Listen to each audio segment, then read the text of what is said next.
After a 33-year leave of absence from his alma mater, I am pleased to present to you Dr. William Gates.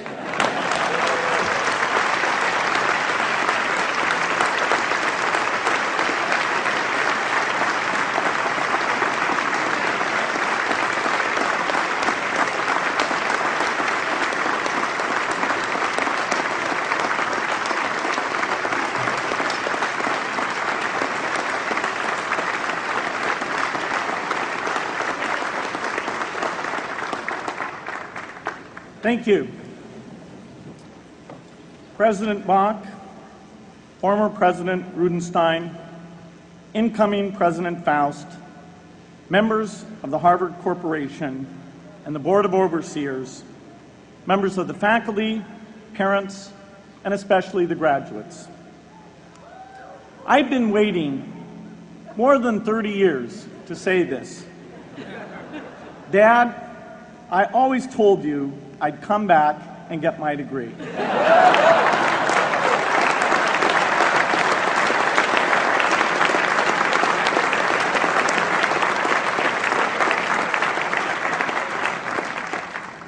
I want to thank Harvard for this honor. I'll be changing my job next year, and it will be nice to finally have a college degree on my resume. I applaud the graduates for taking a much more direct route to your degrees. For my part, I'm just happy that the Crimson called me Harvard's most successful dropout. I guess that makes me valedictorian of my own special class. I did the best of everyone who failed.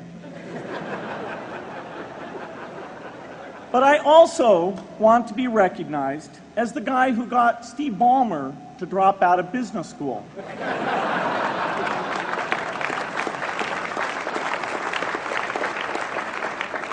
I'm a bad influence. That's why I was invited to speak at your graduation.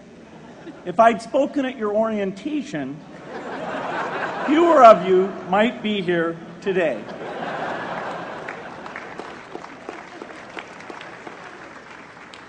Harvard was a phenomenal experience for me.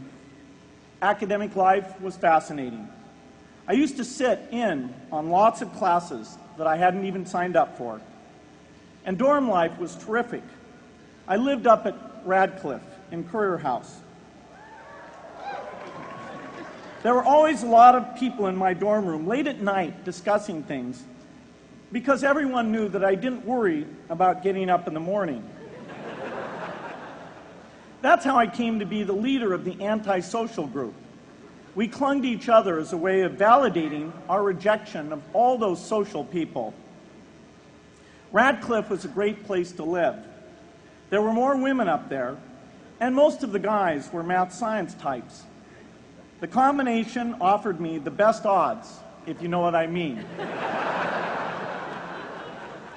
That's where I learned the sad lesson that improving your odds doesn't guarantee success. One of my biggest memories of Harvard came in January 1975 when I made a call from Currier House to a company in Albuquerque, New Mexico that had begun making the world's first personal computer. I offered to sell them software. I worried they would realize I was just a student in a dorm and hang up on me. Instead, they said, "We're not quite ready. Come see us in a month," which was a good thing because we hadn't written the software yet. From that moment, I worked day and night on the extra credit project that marked the end of my college education and the beginning of a remarkable journey with Microsoft. What I remember above all about Harvard was being in the midst of so much energy and intelligence. It could be exhilarating, intimidating, sometimes even discouraging, but always challenging. It was an amazing privilege, and though I left early, I was transformed by my years at Harvard, the friendships I made, and the ideas I worked on. But taking a serious look back, I do have one big regret. I left Harvard with no real awareness of the awful inequities in the world, the appalling disparities of health and wealth and opportunity that condemn millions of people to lives of despair. I learned a lot here at Harvard about new ideas in economics and politics.